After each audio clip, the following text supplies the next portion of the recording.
Salut, Éric Sabat, cardiologue à Longueuil, au Québec. J'ai pris l'habitude, aux quelques semaines, de faire une vidéo concernant la situation au Québec sur la COVID-19 et concernant peut-être ce qu'on entend des nouveaux traitements potentiels, etc. Donner mon opinion personnelle, mais qui est basée sur beaucoup de lectures et beaucoup de conseils avec des experts. Alors comme vous voyez, je conduis, c'est ma journée off, je vais faire des courses. Je suis le seul à sortir de la maison pour faire des courses. Et avec moi, mes amis, désinfectants, gants, masques. Voilà, c'est la nouvelle réalité. Dans la voiture, je suis blindé. Là, j'ai un petit masque en tissu que je porte. Ça, c'est parce que je suis pas dans un milieu hospitalier à traiter des patients. C'est suffisant, certainement. Alors donc, la situation au Québec actuellement, elle est stable. Donc, c'est-à-dire qu'il y a beaucoup de places aux soins intensifs, comme on l'avait dit la dernière fois. Les patients sont... D'abord, il n'y a pas eu la vague qu'on s'attendait aux soins intensifs parce que je pense que le confinement s'est fait plus rapidement qu'il a eu lieu à Paris, en France, en Italie, à New York. Et donc, on a évité un pic très élevé d'affluence de maladies sévères. Ceci dit, on n'est pas encore vraiment dans un plateau et la montée est lente au Québec. On semble un peu plafonné, mais c'est pas encore clair que le plateau est atteint. La situation donc, les soins intensifs sont réellement libres et prêts à accueillir beaucoup d'autres patients.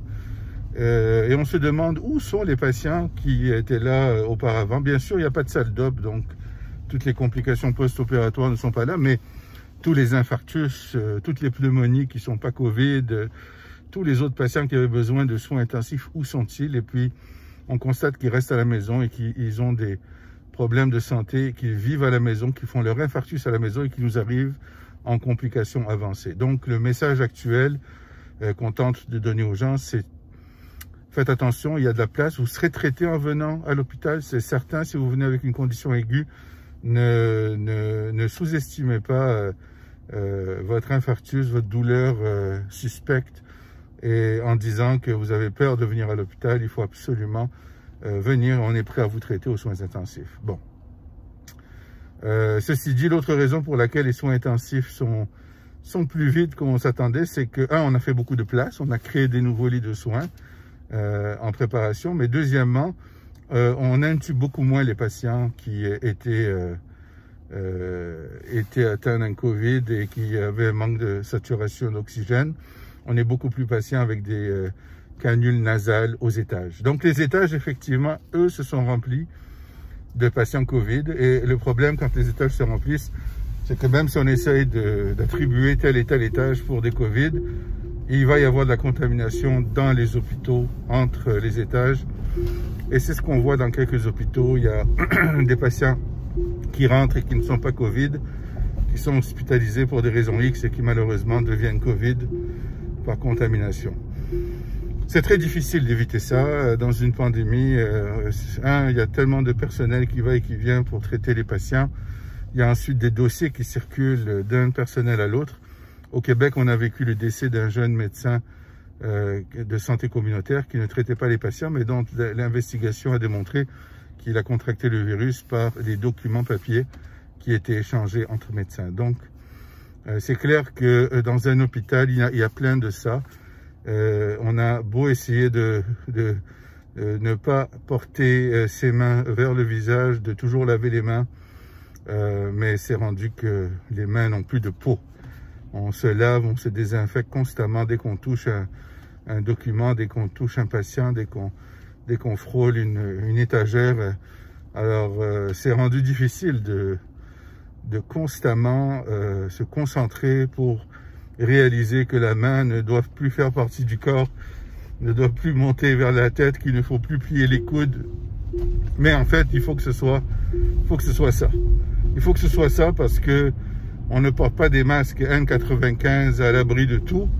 Et s'il fallait que la main ramasse un virus sur une surface et qu'elle s'approche du nez, bien, les chances de contamination sont là et c'est ce qui se passe dans les hôpitaux actuellement.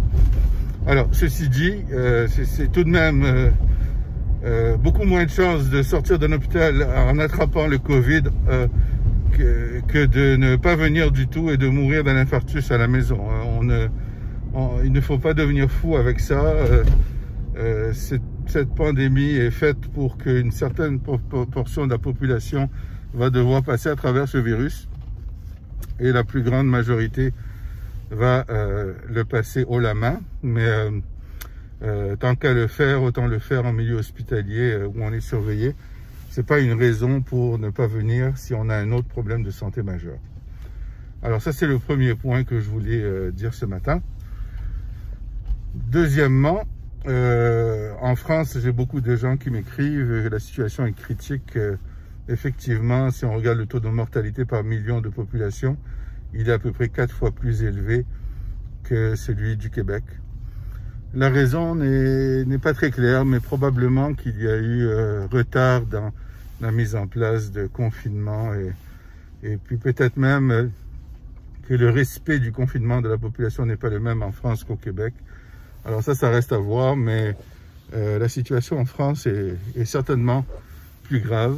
Et ne parlons même pas de New York, où les médecins sont vraiment submergés aux urgences comme aux soins intensifs. Et ça, bien entendu, quand on est submergé, le taux de mortalité augmente. Au Québec, concernant le taux de mortalité, il faut faire attention, parce que la plupart de nos mortalités viennent des CHSLD, et on dit donc, ben oui, c'est une maladie qui ne tue que les personnes au-dessus de 75 ans. Il faut comprendre que ça fait juste peut-être 5-6 semaines qu'on est vraiment dans la crise au Québec, et pendant cette période-là, il y a des jeunes patients qui sont encore aux soins intensifs depuis 3 semaines en train de combattre cette maladie, et eux, on ne veut pas les laisser partir, donc on les garde intubés longtemps. C'est une très longue maladie. Et pour réellement avoir le portrait de la mortalité des vieux par rapport aux jeunes, il faut avoir du recul de plusieurs mois. Et on verra, tous ces jeunes qui sont tombés malades au début de la crise et qui sont encore intubés, combien vont survivre, combien vont décéder, ça reste à voir. Alors présentement, ceux qui sont décédés, c'est les patients qu'on a laissés mourir parce qu'ils étaient en CHSLD sans manœuvre désirée. Mais tous les patients aux soins intensifs actuellement sont plus jeunes, et il y en a plus de 200. Et ça peut changer énormément les statistiques si un bon pourcentage de ceux-là finissent par décéder. Alors moi, personnellement, j'ai jamais banalisé cette maladie. On a beau me dire que dans la population, on retrouve 50 fois plus d'anticorps que les gens qui sont symptomatiques. Il y en a 50 fois plus qui sont asymptomatiques. Écoutez, on a regardé le scandale que vivent New York, les familles décimées, les enfants qui perdent leurs 2 parents.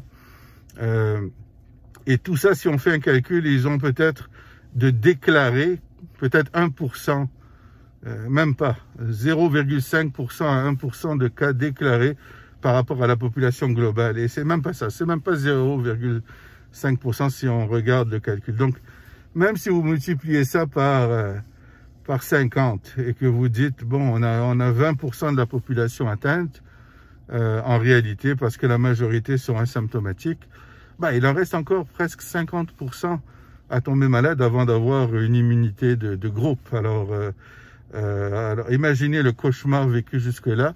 S'il fallait que ce soit un cauchemar doublement plus élevé que ce qu'ils ont vécu jusqu'à présent en peu de temps, c'est une catastrophe. Alors non, on a beau me dire, tenter de me rassurer que les statistiques se rapprochent à la mortalité d'une grippe, cette maladie n'est pas une grippe, cette maladie est longue, cette maladie, si elle ne vous tue pas, elle va vous rendre malade longtemps avec des conséquences longtemps, une réhabilitation qui sera longue après un passage de soins intensifs, et ça c'est pour 10% des gens qui sont atteints vont passer aux soins intensifs, donc c'est pas banal comme maladie, et je comprends les efforts et les inquiétudes que nous mettons pour l'éviter à 100%.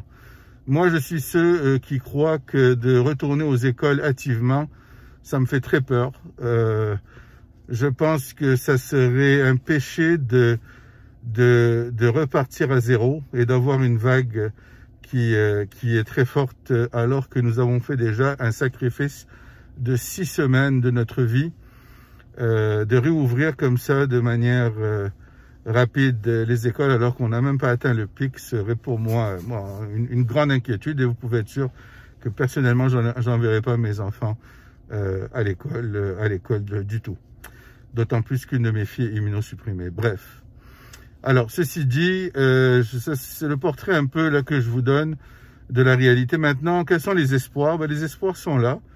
On ne parle pas de vaccins pour le moment. Les vaccins, il y en a plein qui sont en étude, et puis on verra si un de ces vaccins réussit à protéger, que ce soit cet automne, cet hiver, mais la plupart disent dans au moins 1 an.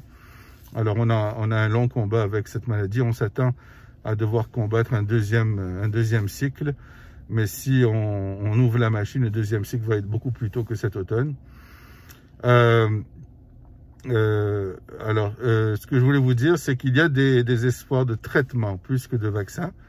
Alors le traitement, on entend parler d'hydroxychloroquine, tout le monde l'a positionné comme un traitement miracle, et ils disent que c'est un traitement qui doit se donner en début de maladie, donc non pas en milieu hospitalier, mais alors que vous êtes chez vous.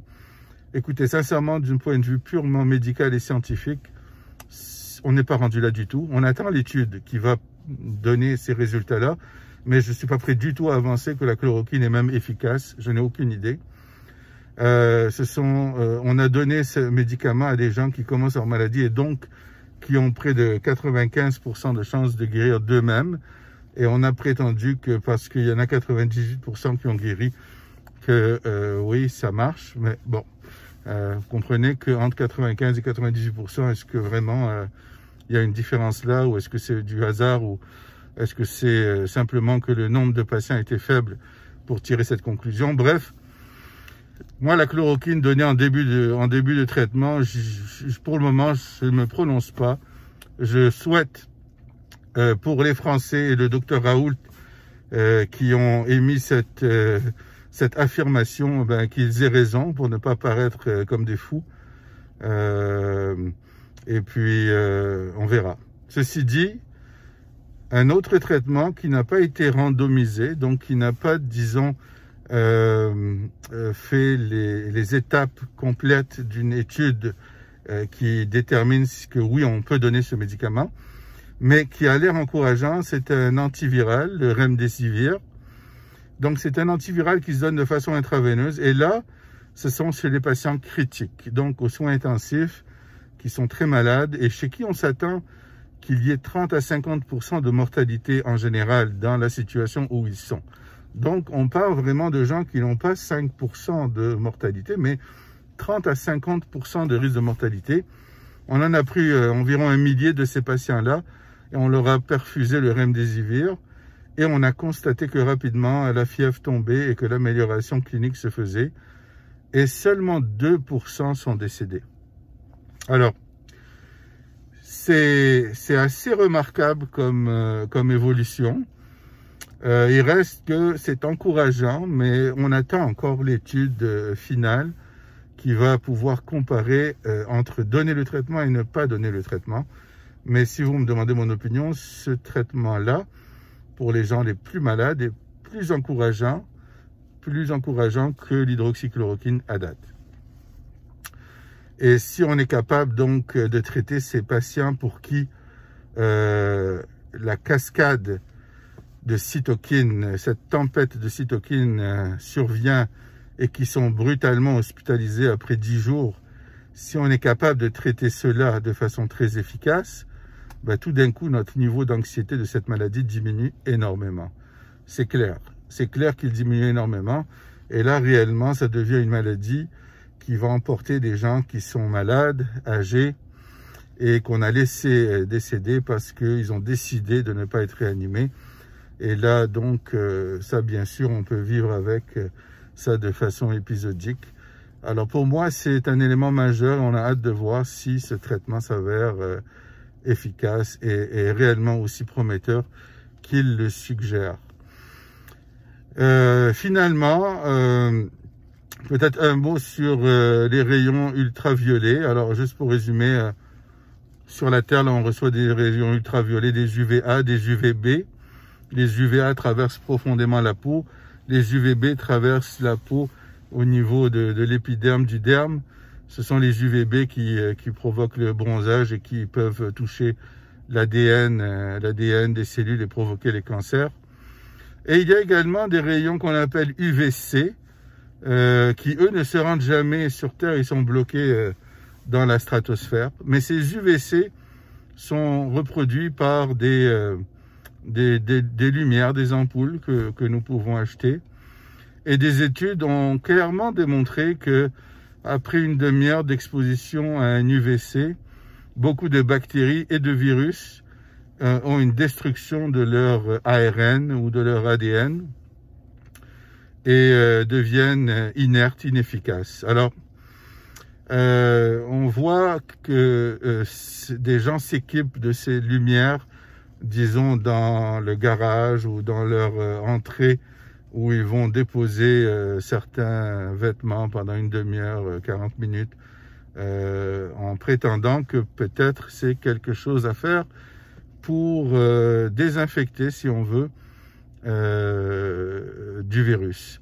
Même chose pour les masques qu'on nous demande à réutiliser. Est-ce que ce serait une solution d'acheter une lumière UVC et puis de tenter de désinfecter ceci? Alors tout ce qu'on sait, c'est qu'effectivement en laboratoire, ces ultraviolets semblent bien détruire des virus de la grippe. On n'a pas étudié spécifiquement le SARS-CoV-2, mais pour la grippe, ça a été démontré. Alors c'est intéressant, pourquoi pas, si on veut être, disons, très alarmiste, très précautionneux. Je pense par exemple dans un endroit de garderie qu'on va réouvrir ou quoi. Est-ce qu'on ne devrait pas se prémunir de quelques-unes de ces lumières et je ne sais pas, de poser ça près des endroits où les enfants interagissent énormément. Il devrait, je ne sais pas si une étude pourrait être faite là-dessus, mais je pense que c'est un faible risque à prendre. Les UVC sont pas connus pour pénétrer la peau et donc ne sont pas connus pour pouvoir donner des cancers de peau ni des cataractes. Maintenant, est-ce que ces lumières n'émettent que des UVC purement ou est-ce qu'il y a des UVA, des UVB là-dedans? Je suis pas sûr. Alors c'est quelque chose à regarder, mais vous allez voir, vous allez entendre parler des rayons ultraviolets pour la désinfection de certaines choses. Et je me demande si c'est pas une option quand on me demande de désinfecter le masque, si c'est pas une option à tenter à ajouter par exemple à l'alcool. Je ne sais pas si l'alcool réellement sur un masque fait en sorte que ce masque reste perméable, j'en doute, imperméable c'est-à-dire. Alors je sais que les hôpitaux s'embarquent dans des processus de désinfection, je ne sais pas c'est basé sur quoi, mais disons comme approche personnelle, c'est un petit coup d'avoir une lumière UVC et de laisser une demi-heure exposer certaines choses que vous rentrez à la maison. Pourquoi pas? Pourquoi pas? C'est une possibilité, un faible coût à payer. Je pense peut-être m'en procurer une à mettre dans mon garage, qui est ma zone buffer, qui est ma zone où je déposerai les vêtements de la journée. Les vêtements, je les aurais laissés à l'hôpital, mais c'est-à-dire mes vêtements à moi que j'ai portés en sortant. Bon, tout le reste, tant qu'à faire, si vous pouvez même laisser vos sacs de papier que vous achetez vos marchandises pendant une demi-heure, 45 minutes sous cette lumière, pourquoi pas? Pourquoi pas? C'est vraiment une opinion qui est non scientifique, mais je vous la lance et puis vous pouvez lire là-dessus et vous faire votre propre idée. Alors voilà, si vous avez des questions, j'en ai répondu à beaucoup. Beaucoup de gens m'ont écrit sur toutes sortes de questions. Ça me fait plaisir de vous répondre dans la mesure de mes connaissances. Présentement, moi je pense qu'il faut être prudent. Il faut réouvrir l'économie à petits pas, être intelligent dans ce que nous allons faire et surtout ne pas se presser. Les écoles, je comprends que les enfants, c'est important pour permettre aux parents d'aller travailler, mais je pense que si le moindrement un parent est à la maison, moi j'aurais tendance à garder l'enfant à la maison et limiter le nombre d'enfants dans les écoles qui vont propager la maladie aux enseignants, à leurs parents et à leurs grands-parents. Mais bon, je comprends qu'il faut réouvrir, mais il faut réouvrir intelligemment. Alors, à plus, courage.